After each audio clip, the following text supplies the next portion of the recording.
A Wine South America 2025 é a maior feira de negócios do setor vitivinícola da América Latina. A feira abriu nesta terça-feira, dia 6, e vai até esta quinta-feira, dia 8 de maio, em Bento Gonçalves, no coração da Serra Gaúcha, a capital brasileira da uva e do vinho. Esta quinta edição marca um reposicionamento estratégico no calendário global do vinho, ao ser realizada no primeiro semestre, período propício para impulsionar as vendas de inverno e o enoturismo na região. Eu vou trazer algumas das atrações dessa grande feira no Poder RS de hoje, que ainda vai tratar de negócios do futebol. O especialista vai analisar os balanços financeiros recém-divulgados por Inter e por Grêmio, referentes a 2024, o ano das enchentes de maio. Eu sou Horácio de Andrade Júnior e o Poder RS está no ar.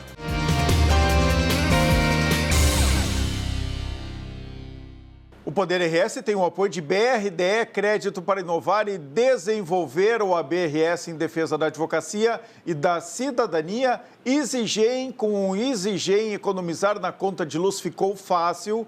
Quinta do Morgado, suco de uva pura Quinta do Morgado.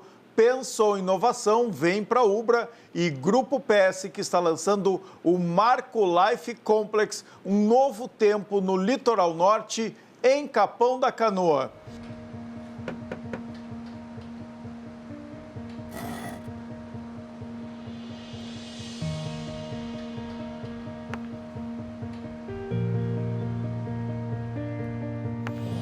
É bom saber que nos momentos que mais precisamos, temos o parceiro certo. Ou mais de um parceiro, né, filhão? BRDE, o banco que está sempre um passo à frente, é o mesmo que está sempre ao seu lado.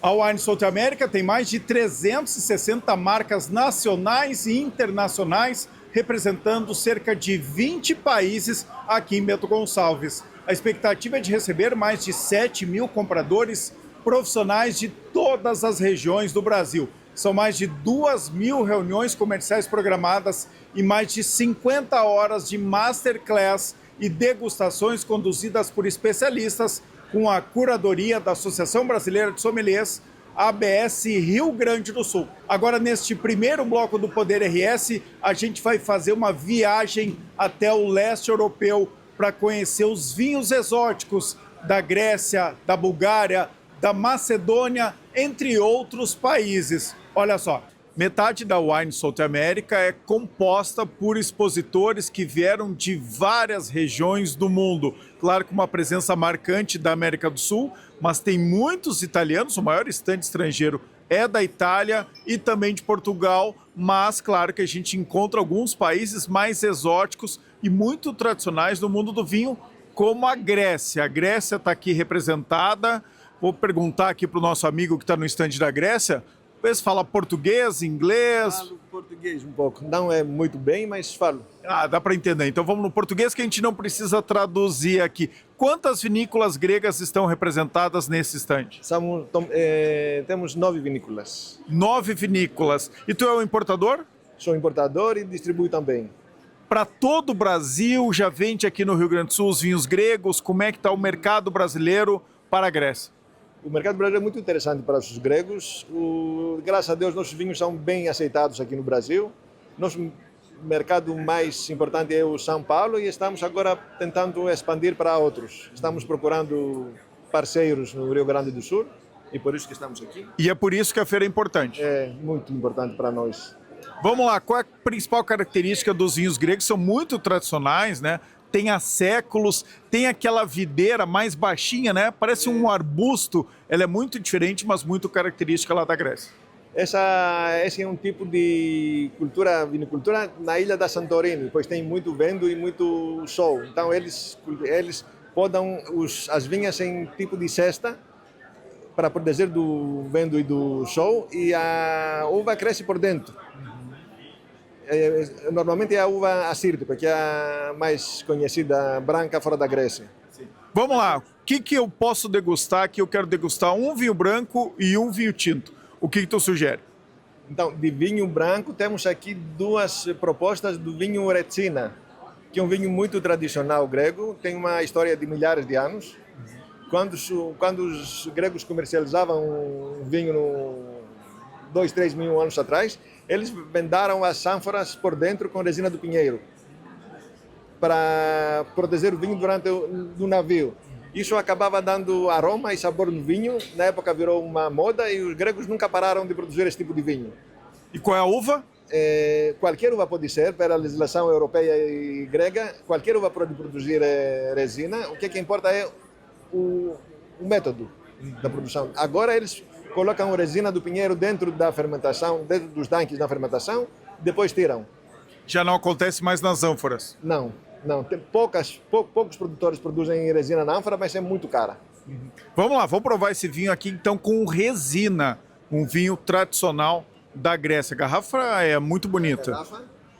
Muito bem. Parece como a gota da resina, como cai na árvore do pinheiro. Isso, a garrafa então imitando a gota da resina, né? Vamos lá. É um vinho diferente, traz muita erva, aromático. No nariz tem orégano, tem muitas ervas. Na boca, você vai me dizer, mas na minha opinião traz muitas ervas também e alecrim no final. Eu ia falar que eu estava sentindo mais alecrim do que orégano, tanto no olfato como na boca. Mas também tem orégano, mas assim, alecrim acho que é algo que aparece presente, muito nesse vinho. Muito interessante. Vamos provar um tinto? Vamos provar um tinto. As uvas tintas mais plantadas na Grécia são duas. A Iorgítico e a Xenômavro. Temos muitas propostas dos dois aqui. Quero provar o Xenômavro, se considera o pai do Nebbiolo, ou o Nebbiolo da Grécia. Eu adoro Nebbiolo, então é uma das minhas uvas preferidas. Então pode ser o pai do Nebbiolo. Vamos com essa uva então? Vamos lá. Agora, muito interessante esse vinho branco aqui, ó. Ele fica muito presente, né, na boca. Fala um pouquinho desse vinho, do tinto. Esse é o vinho Xenômavro. A uva que se cultiva no norte da Grécia. Na Grécia temos mais de 400 castas nativas e cada região tem a própria. Essa Xenômavro é originária do norte da Grécia. Isso é o mais legal dos vinhos gregos, né? Tem uvas autóctones, né, que a gente chama que são próprias daquele lugar, como Portugal tem muito, e essas uvas da Grécia realmente só se encontra lá. Sim. Essa é uma uva, temos duas uvas gregas que são cultivadas fora da Grécia, essa é uma delas. Começaram a cultivar na China, na África do Sul, Califórnia. Se fosse uma degustação às cegas, pela cor, eu poderia dizer que é um Pinot Noir. Mas pelo aroma e pelo sabor, é muito Nebbiolo, né? Tem muitas características do Nebbiolo. É um vinho sensacional, viu? Muito complexo. Esse produtor é um dos melhores do mundo. Se considera o melhor da Grécia e um dos melhores do mundo. É um produtor muito bom. Fica a dica aqui então, hein? Quem gosta de vinhos exóticos, né? E de países tradicionais como a Grécia, tem que vir aqui na Wine South America. O futuro chegou com o EasyGen. O EasyGen conecta você a uma usina solar sem precisar instalar nada, sem investimento nenhum. É economia de verdade, com energia limpa e sem custo. EasyGen, a revolução solar que diminui a conta de luz da sua casa e da sua empresa. Simule a sua economia na conta de energia em www.easygen.com.br/simular. Se preferir, ligue para 51 999 11 4001 ou mande um e-mail para comercial@easygen.com.br. Vamos seguir pelos corredores aqui da Wine South America para ver se tem mais países diferentes, considerados exóticos, porque são distantes aqui do Brasil. Tem uma importadora aqui, aliás, que é especializada em vinhos de países exóticos. E essa capa aqui, que capa é essa? Tudo jóia? Aqui é o Flávio da Winelands. Essa capa aqui é em representação um dos nossos vinhos exclusivos da Romênia, feitas pela enóloga Aurélia Vinesescu, que é uma das enólogas mais reconhecidas na Romênia. É o vinho do Drácula? Exatamente, é o vinho do Drácula. Vou mostrar aqui para vocês. Vamos lá, pega ali o vinho do Drácula, pra gente ver aqui. Aqui. Ah, tá aqui, tá explicada a capa agora. Então, a Ariela, ela tem os direitos autorais da palavra Drácula, porque ela é a enóloga mais renomada da Romênia, tá? Todas as uvas são escolhidas a dedo por ela, diretamente da Transilvânia, tá? Temos não somente esse, mas toda uma seleção de vinhos exclusivos, todos vinhos da Romênia. Olha aqui, ó, Armênia, Espanha, Moldávia, Bósnia, França, Romênia, Bulgária, Kosovo. Tem vinhos do Kosovo, Sérvia, Eslovênia, Macedônia e Turquia. Eu posso provar esse vinho do Drácula? Não tem perigo nenhum? Não tem perigo, não. Não tem perigo. Vamos provar ali o vinho. Drácula vegetariano. Vai que tem um pouco de sangue do Drácula aqui nesse vinho. Não é o caso. Vamos lá. Qual é a uva? Essa aqui é uma Feteasca Neagra, que é uma uva autogona lá do leste europeu, que vamos dizer, podemos comparar com Cabernet Sauvignon. Não como uva, mas como assim, todo mundo gosta, muita gente produz, é a uva mais feita lá. E tu veio de onde? Eu sou Calango do Cerrado, vim de Brasília, tá? Eu vi que o sotaque era diferente. Vamos lá. Vinho do Drácula aqui. Viu só que essa é uma tampa que serve uma dose minúscula aqui, de 12 ml, deve ser. Uma dose de degustação, mas... Dose de feira. Vou ganhar mais pouquinho? São dois. Muito bem, ó, vamos provar o vinho do Drácula. Segura aqui meu microfone. Segura.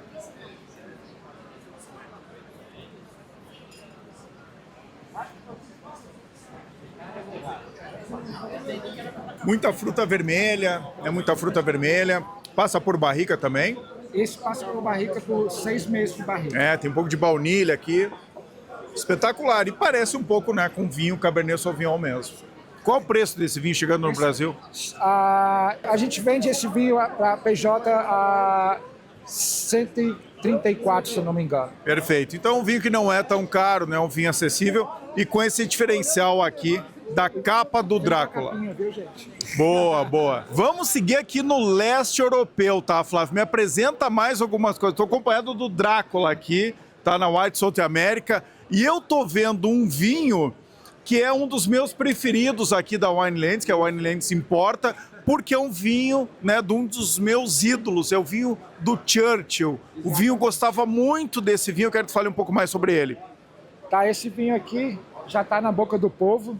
Tá? É o Melnik 55 da uva Sirosca Menisca, mais conhecida como Melnik, né? Como você falou, é o vinho... Nosso presidente, tá? Que é o Carlos Melk, deve ser parente aqui do Melnik, né? É próximo. Mas eu acho que ele vai gostar desse Vai vinho. gostar, e ele gosta muito de vinhos. Mas fala então, por que ele é considerado vinho do Churchill? Porque era mesmo. Como vocês sabem, o Churchill adorava coisas de qualidade, tinha um ótimo bom gosto, né? Ele comprava 500 litros por ano desse vinho aqui. 500 litros por ano. De onde que ele é? É um vinho da Bulgária. Da Bulgária, imagina. O Churchill que era fã de charutos, né? Charutos cubanos, especialmente, e de champanhe francês e vinho tinto búlgaro. Búlgaro, exatamente. Né? Muita gente acha que os vinhos, né, mais chiques, mais finos, vêm da França e da Itália. Quando a gente quer tomar um vinho chique, a gente vai para a Europa, né? Mas os europeus em si, quando eles querem ser uma coisa mais elegante, mais fina, eles vão para o leste europeu justamente por causa da história, né? Foi da onde que o vinho veio, né? Do Egito, a era romana, o Império... A origem do vinho tá lá no leste europeu. E esse outro vinho aqui? Cara, esse aqui é de uma vinícola especial, é uma das 7... Eu não entendi nada aqui do que está no rótulo, então tu tem que traduzir para mim. É um vinho chamado Oraçu, tá? Da casta Rara Neagra, tá? E é um vinho da... Oraçu é quase Orestes, então por isso que eu gostei também. Então é um vinho da Krikova. Krikova é a capital da Moldávia, um dos nossos países carro forte aqui da empresa, da Winelands. E Krikova, ela tem a segunda maior adega do mundo. Segunda maior adega do mundo. Qual a extensão? São 120 quilômetros de adega subterrânea. Quantos vinhos tem lá? 120 quilômetros. Então é aqui de Bento Gonçalves até Porto Alegre. Mais ou menos isso. A cidade de Krikova foi construída de calcário, então eles tiraram o calcário, fizeram os túneis e fizeram a adega dentro de lá. Então, assim, vale a pena conhecer para quem gosta de viajar, para conhecer vinhos. Vladimir Putin, né, alguns exemplos. Vladimir Putin fez o aniversário dele de 50 anos nessa vinícola. Grandes generais e poderosos da União Soviética, né, do lado comunista do nosso planeta, tem os vinhos deles estocados lá. Os vinhos do Exército Vermelho aprendeu de Hitler também estão estocados lá. Então, vale a pena conhecer a Moldávia, são produtores de vinhos milenares. Tem uma história de um astronauta, não tem? Que ficou lá alguns dias. Yuri Gagarin também, depois que ele voltou do espaço, ele decidiu passar alguns dias lá para poder voltar à Terra, vamos dizer. Se eu vou visitar a maior adega do mundo com 120 quilômetros... Segunda maior adega. A segunda maior. Para mim já é maior, tá? Eu preciso ficar pelo menos uma semana. Não, é impressionante. Tem até... Você anda de ônibus lá, tem vários restaurantes, tem sinal de trânsito, tem hotel. Espetáculo. Tem hotel também, dá para ficar ali perto, né, não dentro da adega, mas na vinícola em si tem um hotel. É maravilhoso, vale muito a pena conhecer. Então, olha só, vinho da Krikova, da Moldávia, vinho da Bulgária. Tem mais um terceiro aqui para nos apresentar fora, o vinho do Drácula.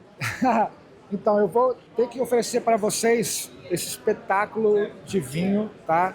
É um dos vinhos mais premiados do mundo. Esse é um espanhol. Esse é um vinho espanhol, é um PX, né? Um Pedro Ximénez, tá? Que ele é feito em soleiras, né? Que são pirâmides de barris, onde você vai adicionando os vinhos mais, né, da safra em cima e eles vão separando e deixando lá embaixo. Você pega o vinho de baixo e aí extrai. São vinhos fortificados, doces. Seu estilo soleira, eu falei até essa semana no cafezinho, né? Então, vamos ver qual é a data aqui. 1902, ou seja, o primeiro vinho, né, adicionado lá, ele é de 1902. Depois, a cada safra vai colocando em cima, vai acrescentando e vai tirando o mais velho, né, para engarrafar, é isso? Isso. Então, esse aqui em especial é um PX5. A gente também tem exclusividade de um PX 20 e PX 25. Então são 5 anos, 20 anos e 25 anos. Vamos lá, eu quero provar agora, tá? Eu quero provar... Vamos provar o PX. Esse é o vinho fortificado, né? Isso. Quanto de álcool ele tem? Ele tem de 15 para 16 de álcool, tá? Só uma microdose aqui, só para eu provar. Olha a cor desse vinho. O PX, né, o Pedro Ximénez, é uma uva branca, mas por causa de todo o tempo da oxidação, pega essa cor mais escura, caramelizada. Esse é daqueles vinhos que eu poderia ficar cheirando assim, ó, por horas aqui. Ele é quase um perfume, dá para passar um pouquinho, né, no pescoço. Ele é muito aromático. Espetacular, né? Espetacular. Com uma sobremesa aqui, harmoniza muito bem. É um vinho para charutos, para queijos azuis, né? Você vai achar cana-de-açúcar, açúcar mascavo, conservas de figo. Um caramelo aqui também, mas... Exato. Muito bom. Vamos pro vinho do Churchill? Vamos provar agora o vinho do Churchill. Qual é essa uva? Essa uva é uma Sirosca Melniska, mais conhecida como Melnik. Vinho da Bulgária. É muito bom gosto o Churchill, hein? Vinho espetacular, complexo. Aquele vinho de contemplação. E harmoniza muito bem, né? Aí com carne. É o vinho mais vendido. É o nosso vinho mais vendido. Ele basicamente é um balanço perfeito em todas as estruturas de um vinho, como álcool, uva, madeira e tanino. E ele é muito comparado com o Chateau du Coq. Tá? Então, um vinho excepcional, nosso mais vendido. Todos os restaurantes que ele entra, ele vira best-seller. E se você não conhece ainda, vale a pena conhecer. Vamos lá, para encerrar aqui, fala um pouquinho da empresa, né? Dessa importadora diferente, de vinhos exóticos do leste europeu e, acima de tudo, de grandes vinhos, né? Que todo mundo merece provar, merece estar na adega. Então, fala um pouquinho da Winelands. Então, a Winelands é uma importadora que nosso foco, né, é vinhos do Antigo Mundo. Tá? Trabalhamos com mais de 700 rótulos de mais de 25 países, com foco no leste europeu. Tá? Temos vinhos espanhóis maravilhosos, Novo Mundo, Velho Mundo, mas o nosso forte os vinhos do antigo mundo do leste europeu, né? E a Winelands é aqui, é da Serra Gaúcha, Isso, né? Tem sede em Caxias do Sul? Exatamente. A Winelands é em Caxias do Sul, tá? O Fernando Zamboni, que eu acho que vocês conheceram ele no último evento, ele é juiz internacional de vinhos e foi professor sommelier aqui no Brasil. A Winelands começou em 2010, fechada para um clube de vinhos e foi aberta para o mercado agora nos últimos 2 anos, justamente por causa do crescimento de consumo. Então vamos lá, gente, vamos consumir mais vinho, que aí a gente tem a chance de trazer mais novidades para vocês. Verdade. Deixa eu chamar o Fernando aqui, vamos apresentar, já que a gente falou nele, vamos falar no Fernando. Esse ano eu não conversei com o Fernando aqui, tá? Porque preferi conversar com o cover do Drácula, viu, Fernando? Nosso showman? Esse é o Flávio, nosso showman. Sem Eu ele só não tem me atacou no corredor aqui e aí eu vim provar mais uma vez seus vinhos, sempre com novidade. Como é que está o mercado aí nesses anos pós-pandemia? Né? O vinho caiu no gosto do brasileiro, mas agora aqui no Rio Grande do Sul a gente teve enchentes. Fala um pouquinho do mercado. Olha, o mercado continua, tá bom. Esse ano, melhor que o ano passado. A gente está trazendo sempre novidades aí. Agora viemos com vinhos da Armênia, está chegando vinhos do Azerbaijão, coisas diferentes, pessoal. E assim, a gente não pode reclamar, viu? Tá um bom ano para... Nunca vai ser como a gente quer, mas melhor que o ano passado já. Beleza. Aqui tem tanta coisa boa que eu vou ter que voltar. Então, estou fechando o Poder RS de hoje, né, que vai ao ar às 20 horas no Multi RS, mas eu volto porque agora tu falou em Armênia e Azerbaijão. Tá aí 2 países que eu não provei nenhum vinho. Então, vou voltar e coloco no programa de quinta-feira. Tá combinado? Até mais. Tá combinado.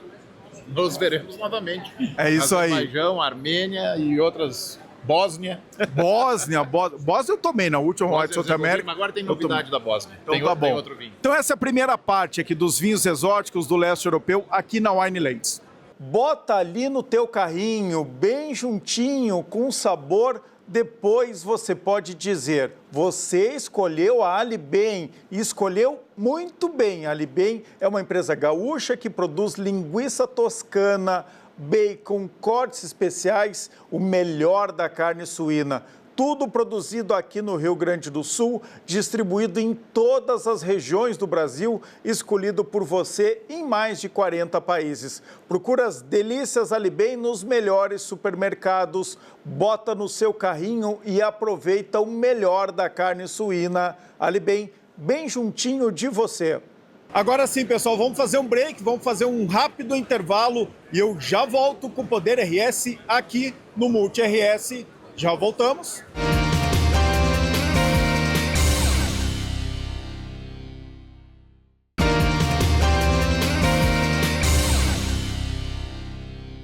Voltando com o Poder RS aqui direto de Bento Gonçalves, onde acontece a Wine South America, que aliás tem um apoio, tem um patrocínio de BRDE, Crédito para Inovar e Desenvolver, o BRDE, que também é apoiador aqui do Poder RS. Olha só, pessoal, essa feira aqui grandiosa, é a maior feira de negócios do vinho da América Latina. Ela começou nessa terça, segue nessa quarta e termina só amanhã, na quinta-feira. Então a gente fez um primeiro bloco todo aqui dedicado ao Wine South America e amanhã eu vou trazer um Poder RS completo, especial, aqui com tudo de melhor que eu vi na Wine South America e que ainda vou ver nessa quinta-feira. Agora, nesse segundo bloco, a gente vai continuar falando de negócios, mas negócios no futebol. Eu fiquei muito assustado com os balanços financeiros que eu vi do Grêmio e do Internacional relativos ao ano de 2024. Tem que acender o sinal amarelo no mínimo, já quase vermelho. E eu convoquei um especialista para analisar os balanços da dupla Grenal e é isso que a gente vai ver agora no segundo bloco do Poder RS. Eu aí, essa entrevista foi gravada no estúdio, então olha só. Quem também sofreu com os impactos da enchente de 2024 foram os clubes esportivos. O Internacional e o Grêmio divulgaram recentemente os balancetes financeiros referentes ao ano passado, que revelaram os efeitos dos portões fechados por tanto tempo. Para analisar os balanços, eu recebo agora o Amir Somoji, fundador do Esportes Velho Marketing Esportivo. Amir, bem-vindo ao Poder RS. Qual foi o impacto, para Inter e Grêmio nos balanços que acabam de ser divulgados? Pois é, os clubes publicaram seus balanços, são clubes que faturam muito e passaram por algo que nenhum outro clube passou. Então, eu acho que é sempre importante destacar, antes de falar dos números, as dificuldades que a dupla sofreu, tendo que jogar contra os maiores clubes do Brasil, um campeonato brasileiro que é tido como um dos mais competitivos do mundo, e faturando muito, quer dizer, então você tem ali, o Internacional fechou com 517 milhões de faturamento, quer dizer, R$500 milhão de faturamento, e o Grêmio logo colado, 509 milhões. E aí, se a gente pensar que, por exemplo, o cenário para Grêmio Internacional com a questão das enchentes, somado ao grau de dificuldade que eles já enfrentariam por estar fora do eixo do São Paulo, a gente sabe que tem menos exposição, menos receitas fáceis de patrocínio, então eles têm que correr atrás. E aí a grande resposta, a gente pode aprofundar um pouco isso, é o apoio do torcedor, que realmente o torcedor gremista, o torcedor colorado faz muita diferença nos balanços da dupla, por conta dos sócios, por conta do licenciamento. Tivemos aí um exemplo quando o Soares chegou no Grêmio, as receitas nas vendas das lojas foram muito fortes, então essas vendas caíram em 2024, mas o sócio do Grêmio atingiu o maior valor. Então, me parece uma resiliência muito poderosa aí da dupla na comparação com outros clubes do Brasil. E esse é realmente um diferencial, então, dos dois times aqui do Rio Grande do Sul, Amir? Estava vendo aqui os números, Olha só, o Beira-Rio, no ano da enchente, em 2024, ficou 11 dias debaixo d'água, 11 dias, mas ficou outros 36 sem abastecimento de água e de luz. O Grêmio ficou mais tempo, o dobro, 23 dias debaixo d'água e 134 dias sem jogos. Então, foi uma dificuldade tremenda, num campeonato tão competitivo, jogar sempre fora de casa. E aí tem aquele impacto que a gente não enxerga, que não é nem financeiro, o impacto emocional, para técnicos, para a equipe toda, especialmente para os jogadores. Para quem acha que isso é frescura, que jogador é milionário, ganha muito dinheiro e fica em grandes hotéis, não, ficar longe da sua família, dos filhos, da esposa, isso causa um impacto e sim um sofrimento que depois resulta em campo, Amir. Pois é, e tem algumas questões, por exemplo, tudo que você falou é a verdade, e as receitas de sócios do Grêmio saltaram de 86 milhões para 99 milhões. E as do Inter saltaram de 76 milhões para 86 milhões. Queremos dizer o seguinte, que ainda que jogou fora de Porto Alegre, comportou muito menos público, com todas as limitações, mas o sócio ajudou. Porque, na verdade, é sempre bom lembrar que o sócio ele é aquela camada mais engajada, que acaba contribuindo mensalmente e que faz toda a diferença para o orçamento desses clubes. Porque a bilheteria do Inter caiu de 20 milhões para 19, que nem é um valor tão elevado. O Grêmio, olha que interessante, que vinha com um problema de bilheteria, quem acompanha mais de perto as diferenças entre os clubes, eu sou apaixonado pelo Rio Grande do Sul, sou apaixonado pela cultura gaúcha, então eu estou sempre estudando muito, aprendendo muito com os meus amigos, tanto colorados como gremistas. E o que ficou muito claro é que Inter e Grêmio são uma referência hoje em termos de relação com a comunidade. Algo parecido com o que o Boca Juniors tem, que o Barcelona, o Real Madrid tem, a dupla Grenal tem. Então essa relação com os torcedores vai além do campo. Claro que o torcedor quer ser campeão é importante, mas existe uma relação de amor verdadeiro entre o torcedor. Aí quando vira sócio, o nível de engajamento sobe e ajuda financeiramente o clube. Então o Grêmio sofreu um pouco também, porque o Grêmio tem uma receita muito grande vindo da Grêmio Mania. E a loja da Arena também ficou fechada nesse período por um bom tempo. E lá é um ponto de vendas muito importante para o Grêmio. Então você vê que eles deram a volta, são clubes competitivos, estão numa situação financeira melhor do que muitos clubes, até os SAFs, mas tem esse grande desafio que, na minha opinião, é o que junta também para os dois, a questão digital. Como eu não sou um clube de massa, como o Flamengo ou o Corinthians, eu tenho que ser criativo no digital para romper minha bolha do torcedor e atingir novos públicos, como o caso do Santos, por exemplo, que por conta do Neymar, conseguiu evoluir para outras camadas da sociedade que não só o seu torcedor. E hoje o Santos, com uma torcida ali próxima do Inter, menor que a do Grêmio, está muito mais elevado potencialmente suas receitas de marketing por conta do efeito Neymar, lógico, que é um caso único, mas eu acho que os clubes têm que se espelhar nisso, em exemplos desses clubes que menores estão conseguindo superar os desafios tanto do engajamento no digital como em novas receitas. Mas, Amir, o Santos vem fazendo isso há um bom tempo, né? Claro que o efeito Neymar ajuda muito, mas o Santos trabalha muito bem o digital já faz um bom tempo, viu? Antes da segunda divisão, inclusive. Pelo menos 5, 6 anos aí o Santos, né, tem sido muito inovador nessa parte das redes sociais. Eu vejo a dupla Grenal com um enorme potencial, porque pensa, nós estamos falando no estado do Rio Grande do Sul, mas não só, né? Você tem camadas de torcedores que estão no Centro-Oeste, você tem, por exemplo, já em São Paulo, então, o número de flamenguistas em São Paulo, se você olhar o número de gremistas e colorados, eu que moro em São Paulo e eu frequento o Zafre, então aqui nessa região onde está o Zafre tem muito torcedor, então não é tão difícil identificar. Imagina, você tem torcedores espalhados pelo Brasil, então você tem que usar as redes sociais de uma maneira a que o torcedor se sinta atendido, mas que você possa atrair o interesse de outras pessoas. Então vamos pegar, por exemplo, um cantor muito famoso que torce para o Grêmio. Esse cara tem que fazer uns collabs com o clube. Ou, por exemplo, um artista de televisão que será muito famoso e colorado, fazer um vídeo. Então, eu acho que a dupla Grenal vai ter que dar esse passo de inovação, de sair do seu lugar comum, de falar do treino, de falar do jogo, de falar da contratação e partir para uma busca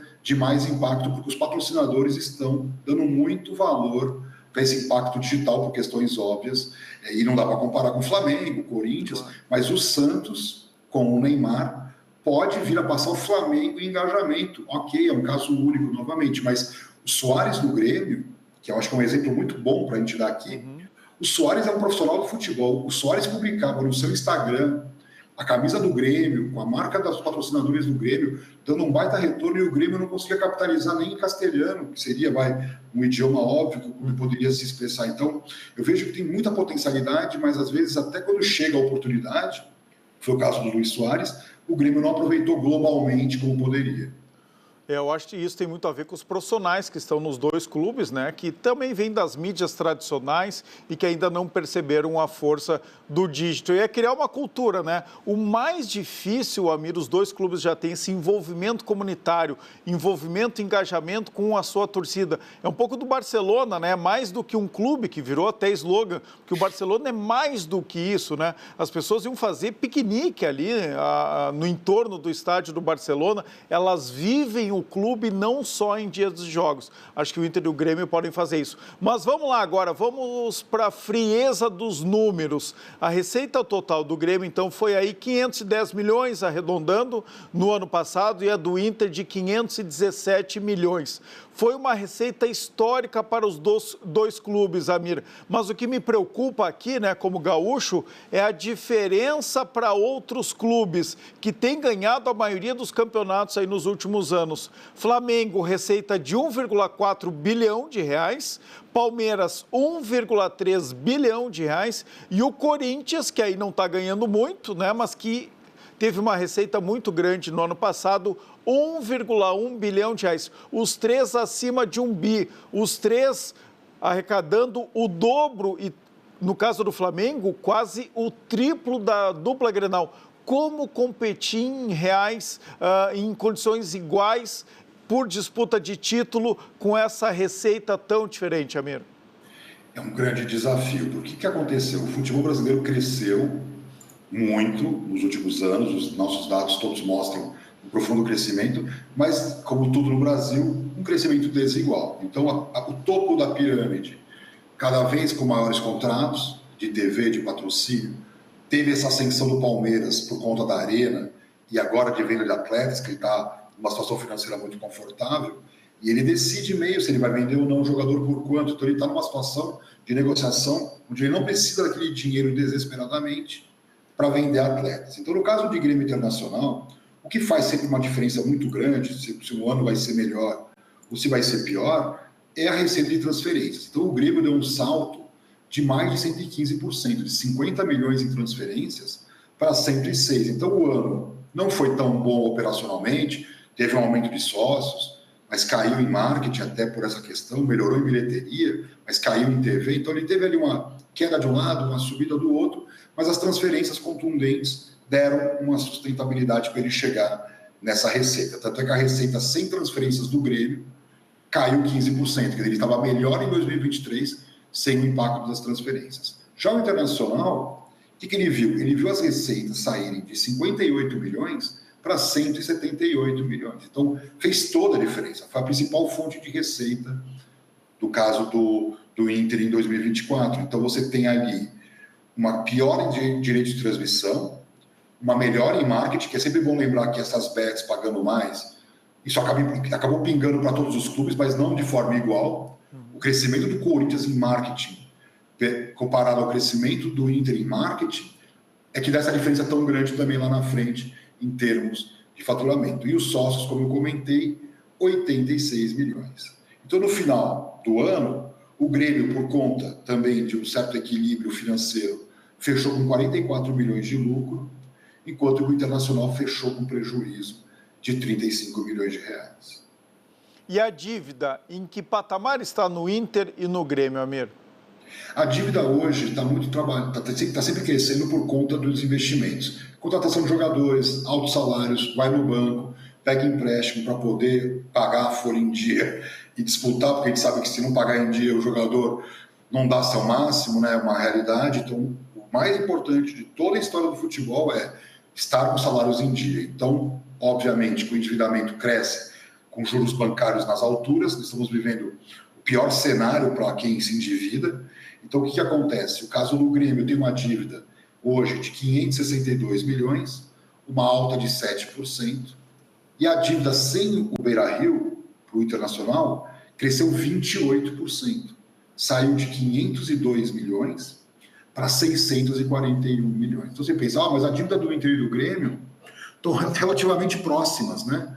Mas o Inter tem uma decisão que ele tomou, quando ele construiu o novo Beira-Rio, a reforma do novo Beira-Rio, de fazer a parte desse projeto, que o Grêmio ele deu para o AS, o período de exploração, e depois, lá na frente, o estádio vai ser integralmente dele. No caso do Inter, ele já participa nessa coparticipação ali, onde tem receitas, mas também tem endividamento. Então, a dívida do Inter com o estádio, embora o ativo do Inter seja muito maior que o do Grêmio, que isso é uma coisa interessante, porque hoje o ativo do Inter é um dos maiores do Brasil, porque ele tem, além de jogadores, além do centro de treinamento, ele tem o novo Beira-Rio, valiosíssimo, então ele tem um ativo total de 1,5 bi.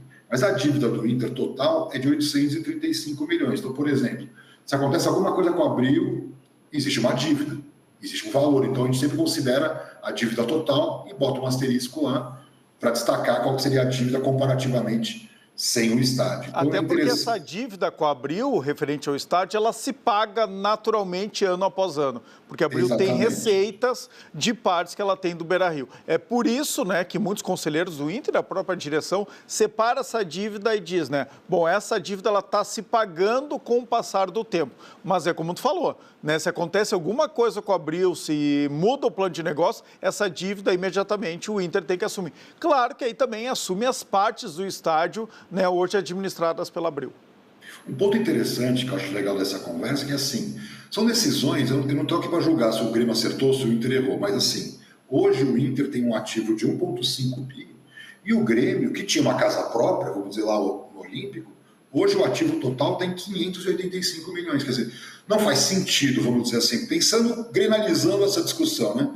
Não faz muito sentido um time do tamanho do Grêmio está com quase 3 vezes menos ativos que o Inter, quer dizer, considerando que os dois lá atrás, o Inter com o Beira-Rio antigo, o Grêmio com o Olímpico antigo, eles eram muito parecidos. Então eu acho que essa decisão gremista poderia ter sido repensada, onde teria uma dívida, ok, mas do outro lado, cada ano ia subindo esse ativo, porque esse ativo também vale para o valuation, né? Então se amanhã o Grêmio quisesse fazer, por exemplo, não sei, buscar um investidor, 10%, 15% para capitalizar o clube, uma SAF, ele vale menos que o Inter. E não faz muito sentido, porque a marca Grêmio, pelas nossas análises, até vale mais que a do Inter. Ali não muito mais, mas vale.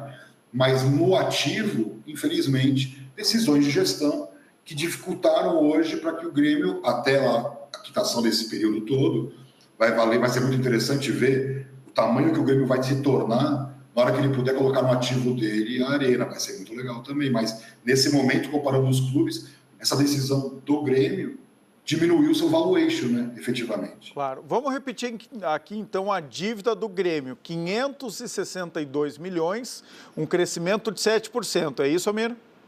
Exatamente. E a do Inter sem o estádio, então, 641 milhões. Se aumentou quanto no ano passado?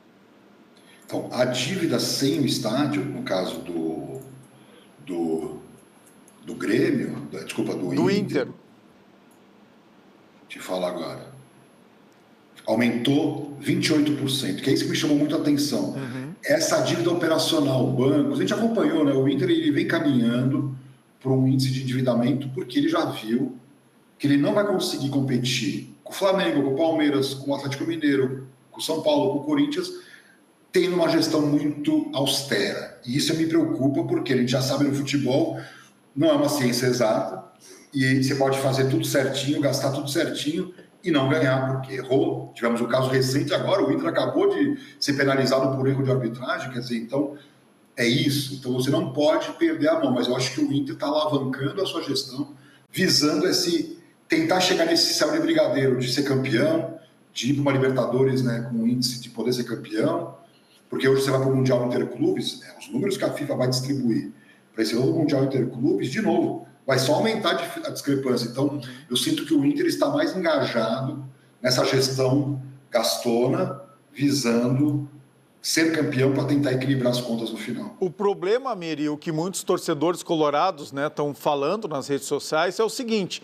e se não ganhar nada? Porque não está garantido, né, que o Inter vai ganhar alguma coisa porque está gastando muito, né? Aliás, tem clubes que gastam muito mais, que investem muito mais. Flamengo, Palmeiras, Corinthians, Atlético Mineiro, só para citar alguns aqui. Então não tem garantia nenhuma que esse gasto gigantesco que o Inter está fazendo desde o ano passado e continua esse ano vai resultar em títulos. O problema é, se não tiver títulos, vai ficar com uma conta e uma dívida gigante. E o Inter recebeu aí 200 milhões, né, das negociações de direitos de transmissão e não abateu a dívida, Amir, colocou no fluxo de caixa. Esse é um grande desafio também, porque o que acontece? Quando você faz um dinheiro novo no modelo antigo, normalmente o modelo antigo draga esse dinheiro para dentro. Então, por exemplo, você vende um jogador, 100 milhões, vou pegar o caso do Santos, quando ele vendeu o Rodrigo para o Real Madrid, ele faturou naquele ano 200 milhões só em venda de atletas. Aí ele pega esse dinheiro e ele coloca ali, contrata mais jogador, contrata um técnico mais caro. Nesse período, depois, passados uns anos, esse período que o Santos teve a bonança com a venda do Rodrigo, foi o período em que ele triplicou as contingências trabalhistas. Então, é isso, eu acho que o modelo antigo sempre vai acabar afetando. Então, qual foi o grande erro nesse modelo das ligas? Na hora que injetou 200 milhões no clube, tinha que ter estabelecido regras no sentido de preservar o patrimônio, porque lembrem-se, vendeu 20% de 50 anos da TV. Hoje ele tem um sócio. Quer dizer, hoje o Inter e tantos outros, né, a maioria dos clubes tem um sócio hoje que vai aumentar a receita, mas vai aumentar para ele também. Então, de novo, amanhã o outro lado pode vender um pedaço, se ele quiser, para fazer dinheiro, num valuation superior ao que foi vendido. Então, parece muito dinheiro, mas não no caso só do Inter.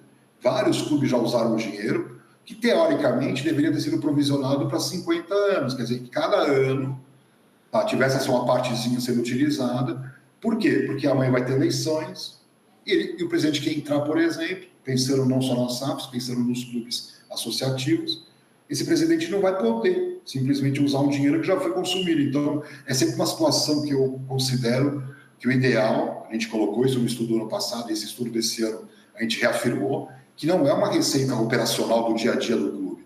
Tem que ser tratada de forma diferente, porque dá uma sensação de riqueza, e no ano seguinte foi o que aconteceu. Num ano, superávit, todos os clubes somados, num superávit de mais de 900 milhões em 2023, por conta desses mais de 2 bilhões da Liga Forte, e em 2024 aparece o prejuízo de 1 bilhão de reais que estava encoberto sobre esses 2 bilhões. Então, esse também é uma crítica que eu fiz a esse dinheiro, porque dá a sensação de um equilíbrio momentâneo que faz com que os clubes gastem muito mais. No caso do Inter, não é o único. O Corinthians, o Vasco da Gama, Bahia, Cruzeiro, todos com prejuízos enormes, além de São Paulo também, com o maior prejuízo do futebol brasileiro em 2024. Não, imagina, um dinheiro que era pelos direitos de transmissão por 50 anos, né? Isso é uma geração inteira, ele foi consumido no internacional em um ano, Amir. Pois é, e o que mais assusta é que vai chegar um dinheiro novo agora no novo contrato de 2025. Então você entende que vai sempre surgindo um dinheiro novo, mas não é um dinheiro natural que vem dos sócios ou do marketing ou da bilheteria, né, o que seria o normal. É sempre um dinheiro que surge, muitas vezes do mercado financeiro, que está vendendo participações, mas assim, o Inter, olhando friamente, ele vendeu na baixa. Era o fim de um contrato de TV que ia ser renovado a partir de 2025 e ofereceram para ele, que é um caminhão de dinheiro, mas que, na verdade, por ano, se o Inter usasse ano a ano, não ia fazer muita diferença nas suas finanças, né, pelo tamanho dos juros que ele paga para o banco, por exemplo. Seria mais inteligente utilizar, inclusive, para o pagamento de juros, né? E economizar mais recursos nessa rotina mensal, né, de pagamento de juros. É muito dinheiro que o Inter paga em juros, ou para um investimento novo, já que é uma verba extra. Por exemplo, que se cobra muito, né, do Internacional, é ter um centro de treinamentos para as categorias de base, né, que o Inter promete, mas ainda não tem. O Inter ele trabalha num modelo que deu muito certo nos anos 90 e anos 2000, que era um modelo onde eu tinha baixo custo de investimento. O Inter não tinha dinheiro para ter um CT igual do Atlético Paranaense ou do São Paulo na época. Ele criou um modelo de captação de talentos pelo Brasil e ele traz um funil. Quanto mais próximo ali dos juniores, assim, ele acaba... Todos os exemplos que o Inter vendeu, o Inter foi um dos maiores vendedores de atletas do Brasil, mas ele também foi um dos maiores pagadores de participação de direitos econômicos dessas vendas. Então, ao mesmo tempo que ele faturava bruto, ele, no líquido, ele era, não digo que uma vitrine para empresários, mas ele tinha muito dinheiro que ia embora. Então, hoje, o exemplo, por exemplo, que a gente vê, Atlético Mineiro, Corinthians, Palmeiras, óbvio, Atlético Paranaense, São Paulo, que são os precursores. Se você não tiver hoje uma boa estrutura de captação de talentos barata, né, porque esse investimento no CT ele é barato, o cara fica pagando participação de direitos econômicos, né, e você acaba gastando no seu fluxo de futebol, onde, na verdade, você tem que ter uma categoria de base muito potente, que capte os melhores jogadores, não só na sua região, mas que você possa captar pelo Brasil, mas que você dá, além da questão de cidadania, que é muito importante, mas também um estilo de jogo do clube. Então, quanto mais você padronizar, olha, esse garoto está hoje com 12, 14, 16, quando ele chegar aos 18, 20, ele vai entrar no time principal, tem que saber como é que o time principal joga, então, ao estilo dos europeus. Então, tem essa questão também, mas eu acho que o Inter tem condições, por exemplo, de resolver essa questão do CT. E aí talvez esse investidor que pudesse entrar para o clube poderia estar focado nisso, porque por mais que digam que não, tem que contratar jogador, tem que pagar salários, vê o Barcelona. O Barcelona vai ser super campeão espanhol, é um clube que está indo super bem, com grandes talentos dentro da base, competindo com esses gigantes europeus, com Mbappés e outros grandes jogadores. Então eu gosto que tem lá fora também. E eu acho que o Inter tem que investir nisso mesmo. Grêmio e Inter, aliás, fizeram muito isso nos últimos anos, os dois clubes, né? Revelaram muitos jogadores talentosos e resolveram suas finanças, né? Vendendo esses atletas. Mas não te parece que nos últimos 2 anos, pelo menos, essa fórmula não tem funcionado tanto? E o que fazer para que ela seja retomada e para que esses talentos ainda continuem ajudando os cofres dos dois clubes? Essa é uma ótima pergunta. Essa é uma ótima pergunta. Essa é uma ótima pergunta. Por que acontece? O Grêmio Internacional sempre fizeram isso. Grandes vendas de atletas para poder financiar. Eles não têm receitas do dia a dia, do marketing, dos sócios, da bilheteria, suficientes para poder financiar essa atividade. Então, a venda do jogador acaba sendo o melhor mecanismo. O Inter descobriu isso muito cedo. Só que hoje, quando a gente olha, por exemplo, o Palmeiras fez 440 milhões de reais em venda de atleta em 2024. O Internacional, 178 milhões. Entendeu? Então, é uma dinheirama. O Grêmio fez 106 milhões. Só que na comparação, por exemplo, Corinthians fez 338 milhões. Então, assim, são números cada vez maiores. Por quê? O que está acontecendo, né, na minha opinião? Os clubes que conseguem fazer uma venda para esses novos ricos europeus, Então, tem uma diferença também entre você vender para um Bayern de Munique, que, sei lá, é mais pão duro, vai estudar melhor, não sei, não vou fazer essa loucura, porque de um clube que foi comprado por um magnata árabe, por exemplo. Então, tem muita coisa também está acontecendo, porque o futebol está indo para uma nova direção. Né? Não é mais aquele jogo tradicional, com aqueles players decididos, Real Madrid, Liverpool, não. Hoje você tem grandes players com muito dinheiro, pega o caso do Bahia. O Bahia fechou com um prejuízo terrível. Está com uma dívida enorme, mas a dívida é com quem? Com o dono. Então o dono injeta dinheiro e não vai se preocupar com isso. Então a tendência é que isso aconteça com mais frequência no Brasil, replicando esse modelo europeu. Então, se o Inter e o Grêmio começam a vender jogadores para esses novos ricos, que têm, vamos dizer assim, uma carteira mais recheada, fazem menos conta, e eles podem realmente melhorar muito suas finanças. Me parece, né, o caso aí de vários exemplos de clubes, mas é sempre bom lembrar que quando você vende um jogador, que é um talento, você perde a conexão com a torcida, venda de camisas, sócio, audiência televisiva, porque fica sempre nessa busca pelo ídolo. E eu gosto da ideia que o Neymar mostrou agora no Santos, já tivemos alguns outros exemplos acontecendo, o Memphis no Corinthians, tivemos o Ronaldo no Corinthians no passado, que dá para você crescer muito em receita, o Luis Soares no Grêmio, dá para crescer em receita tendo ídolos em campo. Duas últimas perguntas aqui, Amir. A primeira é, já dá para analisar os clubes, né, que se transformaram em SAF, esse realmente é o caminho do futuro ou ainda é caso a caso? Eu diria o seguinte, quando a lei da SAF foi criada toda uma discussão de que seria a solução, a revolução. O que está acontecendo efetivamente? Como aconteceu na Europa, não é diferente. Porque lá na Europa você tinha os Real Madrid, Barcelona, Bayern de Munique, que eram os tradicionais clubes, e começou a chegar Chelsea, Manchester City, PSG, Newcastle, então esses clubes dos magnatas. Então, o caso do Botafogo, Bahia, mesmo o Vasco, né, chama muita atenção também, o Cruzeiro. Então não é só do magnata estrangeiro, é do magnata.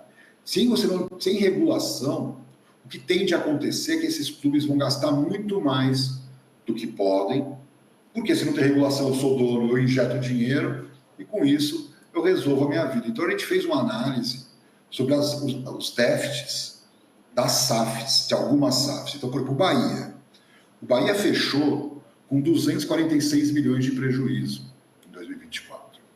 Em 3 anos, 390 milhões de prejuízo. O Cruzeiro fechou com 170 milhões de prejuízo. Em 3 anos, 108 milhões. Vasco da Gama, em 3 anos, 304 milhões de prejuízo. E o Botafogo, que ainda nem publicou seus balanços, mas só com os dados de 2023 e 2022, 349 milhões de prejuízo. Então, se por um lado a lei da SAF traz no seu texto uma possibilidade real do clube engatar uma gestão corporativa moderna, no modelo que nós estamos criando, sem regulação, sem o tal fair play financeiro, que é o controle efetivo dos gastos adequados ao orçamento do clube, não tendo um dono injetando recursos, vai acontecer essa barbaridade, que você tem uma empresa recém-criada, super endividada, com seu dono. Mas é uma dívida. Hoje nós estamos vendo o Botafogo, que cresceu nesse modelo, e o dono do Botafogo, né, o Texor, está aí com um problema sério no Lyon, pode perder os times do seu grupo. Então o Botafogo cai em outras mãos, porque efetivamente ele não pagou as dívidas que precisava pagar. Então também é uma situação que eu acho que nesse caso, melhor ser clube, seguir numa boa administração, uma conduta aí de boa gestão, do que cair na mão de uma história como essa. Perfeito. Para encerrar, o Inter e Grêmio ainda conseguirão, claro que isso depende de várias variáveis diferentes, né, Amir? Mas como enfrentar? A gente vai ver ainda durante muito tempo Flamengo, Palmeiras, Atlético Mineiro serem campeões aí dos torneios que Inter e Grêmio disputam. Tem como encarar essas receitas aí que são o dobro ou até o triplo das nossas? Pois é, uma grande questão, porque, por exemplo, quando o Botafogo foi campeão da Libertadores, ou mesmo o Atlético foi vice-campeão, as receitas daquele ano, receitas operacionais daquele ano, eram similares de Grêmio Internacional. Então, não é nenhuma revolução ser campeão da Libertadores. Qual que é o problema? Esses balanços desses dois clubes estão inflados artificialmente por números do seu dono, que vai colocando dinheiro fora da receita. Então, especialmente o Botafogo foi assim. Então, qual é a questão? De um lado, que parece impossível, clubes como o Grêmio Internacional, que podem se unir a Flamengo, mesmo a Palmeiras, na discussão de um fair play financeiro, para que esses clubes dos magnatas, então as associações contra esse modelo dos magnatas das SAFs, porque não é justo você pega um cara que tem muito dinheiro, como o Manchester City, coloca no Bahia e disputa a mesma competição com o Inter, com o Grêmio. Então, mas esse é um pouco mais utópico. E a outra é buscar sua própria alternativa. Então, por exemplo, emissão de debêntures. Está na lei. Então, você não abre mão do controle. Você emite debêntures, que é uma forma de você refinanciar sua dívida, mas para isso você precisa do quê? De credibilidade. Você precisa do quê? De entregas efetivas para o investidor que vai colocar ali, né, a sua confiança, e você pode, inclusive, misturar com o futebol, camarote, né, dar para esse investidor também certas experiências. Eu acho legal, mas tem que ter uma segurança. Então, a emissão de debêntures pode ser um caminho para ambos, para recuperar, né, um pouco, né, desse dinheiro que está ali distante hoje do caixa do clube, mas para isso tem que ser um modelo corporativo muito sério, muito sólido, com as melhores empresas, com as melhores abordagens, com os melhores executivos, para aí atrair o interesse do investidor, porque a emissão de debênture é um negócio muito sério. Quem vai apostar não pode ir pelo coração, tem que ser realmente um negócio bom para o investidor. Obrigado, Amir Somoji, obrigado por nos atender aqui no Poder RS, analisando os balanços recém-divulgados de Inter e de Grêmio. Até uma próxima. Eu que agradeço. Obrigado. Até mais. Olha só, chegou o 43º Congresso de Municípios da FAMURS, de 5 a 7 de maio, lá em Erechim, com o tema de Mãos Dadas, Reconstruímos o Amanhã. O evento vai reunir lideranças e especialistas para debater o futuro das cidades gaúchas. Oportunidade única para trocar experiências, fortalecer parcerias e construir soluções para o nosso estado. Participe, mais informações em famurs.com.br. Aqualocos no inverno e no verão. Aqui não tem tempo ruim, tudo é alegria. Curtir o dia numa boa com toda a família. Aqualocos é pura diversão. Faça chuva ou faça sol, no inverno e no verão. É Aqualocos, yeah. Muito bem, pessoal, esse foi um Poder RS diferente, a metade aqui de Bento Gonçalves, onde acontece a Wine South America, a metade aí do estúdio, falando, né, com um especialista sobre os negócios do futebol, o resultado financeiro de Inter e de Grêmio. E agora eu me despeço e prometo voltar amanhã aqui de Bento Gonçalves, com tudo de bom que aconteceu, que está acontecendo ainda na Wine South America. Quem não pôde vir, quem está aqui pela região, quem está em Porto Alegre, ainda dá tempo de prestigiar esse grande evento aqui na Serra Gaúcha. Então tenham todos uma boa noite e fiquem bem.